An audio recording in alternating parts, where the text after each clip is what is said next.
Hi guys, as you can remember from my previous videos or video that I made of my PC with the SSD, I said it was a very old PC, and yeah, I went and bought myself a nice motherboard to accommodate my 8th gen i3, which I'm installing now, and 8 gig of RAM.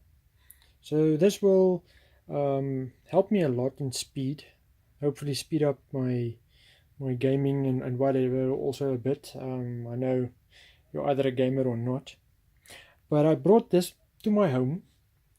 I put this whole box and that in my hard booty, and I drove home, and I've installed the board now into the box, and yeah, all the screws is lining up nicely, and the board is very sturdy. It's got a ton of features. This thing has got almost everything a man can need in a new PC. It supports everything that you need. It can work with all the newest processors.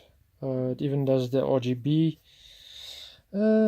What else? It's got USB 3. It's got a header for USB 3 for front panel. I'm gonna install a rear USB 3 extra slot. Gonna remove this old USB 2 one. Got a nice USB 3 one.